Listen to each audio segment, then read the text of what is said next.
శ్రీ విష్ణు రూపాయ నమశివాయ. మనందరం చంద్రశేఖరాష్టకం నేర్చుకున్నాము, చదువుకుంటున్నాము, బాగానే ఉంది. ఇంతకీ అసలు ఈ మార్కండేయుడి కథ ఎక్కడ జరిగిందండి అంటే, జరిగిన ప్రదేశం ఇప్పటికీ తమిళనాడులో ఉంది. దాన్నే తిరుక్కడయూరు అని పిలుస్తారు. ఆ తమిళనాడులో చిదంబరానికి ఒక 40 కిలోమీటర్ల దూరంలో నాగపట్టణం అనే జిల్లాలో ఉంది. అక్కడ పరమేశ్వరుణ్ణి అమృత ఘటేశ్వరుడు అని పిలుస్తారు, అమ్మవారిని అభిరామీదేవి అని పిలుస్తారు. చాలా చాలా చాలా శక్తిమంతమైన క్షేత్రం. అసలు ఆ స్థల పురాణం ఏం చెప్తుందంటే, క్షీరసాగర మథన సమయంలోట అమృతం పుట్టింది కదా, పుట్టాక గణపతిని ఆరాధించకుండా అమృత సేవనం చేద్దాము అనుకున్నట్ట దేవతలు రాక్షసులు. దాంతో గణపతికి ఆగ్రహం వచ్చి ఆ అమృత ఘటాన్ని తీసుకుని భూమి మీదకి వచ్చేసి ఒక చోట దాక్కున్నట్ట. అప్పుడు వీళ్ళందరూ ప్రార్థించగా చివరికి అనుగ్రహించి అక్కడ ఎక్కడైతే ఆయన అమృత ఘటాన్ని పెట్టు కూర్చున్నాడో ఆ ప్రదేశం మరి పవిత్రమైంది కదా, అమృతం వచ్చి కిందకు వచ్చింది. అలాగే గణపతి కూర్చున్నాడు. ఆయన అనుగ్రహంతో ఒక శివలింగాన్ని ప్రతిష్ఠించాడు. గణపతి ప్రతిష్ఠించి ఆ శివలింగానికి అమృత కలశంతో అభిషేకం చేసి కొంచెం మిగిలిన అమృతం తీసుకెళ్లి దేవతలకు ఇచ్చాడు అని పురాణాల్లో ఉంది. ఆ అభిషేకం చేసిన ప్రదేశం శివలింగం కాబట్టే అమృత ఘటేశ్వరుడు అని పిలుస్తారు. మీరు ఇప్పటికీ తిరుక్కడయూరు వెళ్తే కనుక ఆలయంలోకి వెళ్తే ఎదురుగుండా అమృత ఘటేశ్వరుడు స్వామి ఉంటాడు. ఆయనకి కుడివైపు చూస్తే ఒక ఆలయంలో తిరుట్ట పిళ్ళియార్ అని గణపతి ఉంటాడు. తిరుట్ట పిళ్ళియార్ అంటే దొంగతనం చేసిన గణపతి అని అర్థం. పిళ్ళియార్ అంటే గణపతి కదా. ఎందుకు దొంగతనం చేసిన గణపతి అంటే ఇదిగో ఈ స్థల పురాణం వల్ల పక్కనే ఉంటాడు అనమాట. అదే ఆలయంలో మీరు యమడం పక్కన చూస్తే కనుక కాలాంతకమూర్తి అని ఒక ఆలయం ఉంది. చాలా గొప్పగా ఉంటుంది.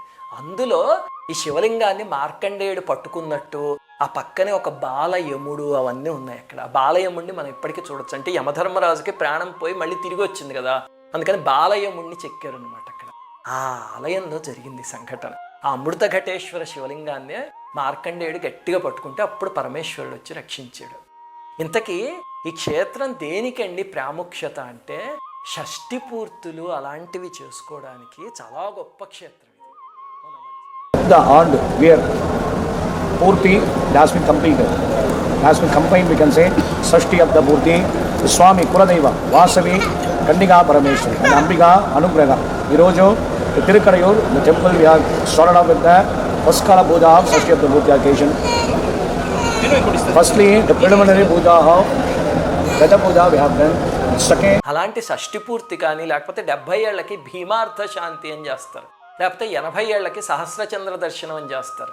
ఇలాంటివి ఏవైనా చేసుకోదలుచుకుంటే వెళ్ళి తిరుక్కడయూరులో చేసుకోండి. చేసుకుంటే అక్కడ ఉన్నది అమృత ఘటేశ్వర లింగము. అలాగనే మార్కండేయుడికి చిరంజీవత్వాన్ని ఇచ్చిన ప్రదేశం. అందువల్ల ఒకవేళ మన జాతకంలో కానీ ఏమైనా దోషాలుంటే అకాల మృత్యువు లాంటిది అవన్నీ తీసేసి దీర్ఘమైన ఆయుష్ని, స్త్రీలకి సౌభాగ్యాన్ని, పసుపు కుంకుమలతో వెళ్ళిపోయే చక్కటి అనుగ్రహాన్ని ఇచ్చే క్షేత్రం ఆ తిరుక్కడయూరు.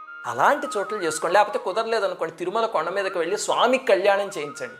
ఆయన కళ్యాణం జరిగితే లోక కళ్యాణం, దాంతోపాటు అదే లోకంలో మనం ఉంటాం కాబట్టి మన షష్ఠి పూర్తి కూడా హాయిగా వెళ్ళిపోతుంది. అంతేగాని ఏమిటండి ఆ ఫంక్షన్లు ఇవన్నీ ఇంట్లో కూర్చుని, అందులో అలాంటి జోకులు ఆ వయస్సులో ఎంత అసహ్యంగా ఉంది వినడానికి. ఇలాంటి ఆలయానికి వెళ్ళి చేసుకుంటే అది గొప్పతనం. అలాగనే ఈ ఆలయంలో అమ్మవారి పేరు అభిరామీదేవి. ఆ తల్లికి ఆ పేరు ఎందుకు వచ్చింది అంటే, అక్కడ అభిరామ భట్టు అని ఒక మహాభక్తుడు ఒక ఆయన ఉండేవారు. ఆయన అమ్మవారిని ధ్యానం చేసుకుంటూ ఒక రకమైన ఉన్మత్తతలో ఉండిపోయేవారు. ఇప్పుడు ఆయనకి ఇంకా ప్రపంచం కాదనమాట. మనకి భాగవతంలో అంటారు, నిరతము తావకీన భజనీయ పదాబ్జ సుగంధ లబ్ధి ఎవ్వారి మది నొందగాగలుగు వారలు తత్ప్రియ మర్త్యదేహముందంటారు. ఆయన అన్నీ మర్చిపోయి ఎంతసేపు అమ్మవారి ధ్యానంలో ఉండేవారు. ఒకసారి శరభోజి మహారాజు వస్తాడు ఆలయానికి. అందరూ మహారాజు వచ్చారు అని లేచి నించుంటే ఆయన మాత్రం పాపం అది పట్టించుకోకుండా ధ్యానంలో అలాగా నవ్వేసుకుంటూ ఉంటాడు. దాంతో మహారాజుకి ఆగ్రహం వస్తుంది. కానీ ఎలా శిక్షించగలడు? ఏదో ఒక తప్పు ఉంటే తప్ప శిక్షించలేడు కదా. వెంటనే ఆయన దగ్గరికి వెళ్ళి ఈరోజు తిథి ఏమిటి అని అడుగుతాడు. ఆ రోజు అమావాస్య. దాంతో ఆయన ధ్యానంలో అమ్మవారి నిండు పున్నమి చంద్రుడి లాంటి మోము కనిపిస్తూ ఉంటే పొంగిపోతూ ఈరోజు పౌర్ణమి అంటాడు. అంతే, ఆ సాకు చాలు మహారాజుకు శిక్షించడానికి. ఎంత పొగరు నీకు, అమావాస్య రోజు తిథి పౌర్ణమి అని నాకు అబద్ధం చెప్తావా? సరే పౌర్ణమి అని నిరూపిస్తే నిరూపించాడు, లేకపోతే కాల్చిపాడేండి తీసుకువెళ్ళి అని చెప్పి ఒక శిక్ష వేస్తాడు. ఏమిటా శిక్ష అంటే, కింద మంట పెట్టి పైన ఒక మంచం మీద ఈయన్ని కట్టేస్తారు. కట్టేసి ఆ మంచని ఈ మంట అలా వెలిగిపోతుంటుంది, కొంచెం కొంచెం కొంచెం కిందకి దింపుతారనమాట. చాలా క్రూరమైన శిక్ష. అప్పుడు అక్కడికి తీసుకువెళ్ళి కడుతూ ఉంటే స్పృహ వస్తుంది ఆయన. వస్తే ఏం చేస్తాడు, అమ్మవారి కాళ్ళు పట్టుకున్న ఆయన వెంటనే అమ్మవారిని ప్రార్థిస్తూ శ్లోకాలు చెప్పేసరికి ఒక శ్లోకం దగ్గరికి వచ్చేసరికి అమ్మవారి కారుణ్యంతో తన చెవికి ఉన్న కుండలాన్ని తీసి ఆకాశంలోకి విసురుతారు. విసరగానే పూర్తి చంద్రబింబం కనిపిస్తుంది. అప్పుడు ఆ శరభోజి మహారాజు కాళ్ళ మీద పడిపోయి మళ్ళీ ఆయన్ని సత్కరిస్తాడనమాట. ఆ అభిరామ భట్టుకి జరిగిన ప్రదేశం కాబట్టి ఇక్కడ అమ్మవారిని అభిరామిదేవి అని పిలుస్తారు. ఈ ఆలయంలో జరిగింది. అంటే చూడండి, ఈ ఆలయంలో పరమేశ్వరుడికి భక్తవాత్సల్యం, మార్కండేయుడికి ఆయుష్ ఇచ్చాడు, అమ్మవారికి భక్తవాత్సల్యం, అభిరామ భట్టుకి ఆయుష్ ఇచ్చింది. అంటే అలాంటి ఆలయంలో మనం షష్ఠి పూర్తులు అవన్నీ చేసుకోవాలి. అప్పుడు మన జీవితానికి సార్థకత. మీరు అసలు ఆలయానికి వెళ్ళి చూస్తే అక్కడ ప్రతిరోజు షష్ఠి పూర్తులు, భీమార్థ శాంతులు ఎన్నో జరిగిపోతూ ఉంటాయి. చాలా రమణీయంగా ఉంటుంది. ఈసారి ఎప్పుడైనా చిదంబరం దగ్గరికి వెళ్ళినప్పుడు దర్శించుకోండి. విన్నారు కదండి నండూరి శ్రీనివాస్ గారి మాటల్లో ఈ ఆలయ స్థల పురాణం గురించి ఎంత చక్కగా వర్ణించారో. మేమైతే అత్తయ్య మామయ్య గారు వాళ్ళకి ఈ ప్రదేశంలోనే, ఈ తిరుక్కడయ్యర్లోనే షష్ఠి పూర్తి చేయించాము. ఇక్కడ మనం షష్ఠి పూర్తి కార్యక్రమం జరిపించుకోవాలి అంటే దానికి కావాల్సిన వివరాలు అవన్నీ వాళ్ళ టెంపుల్ వెబ్సైట్లో అన్నీ క్లియర్గా ఉంటాయి.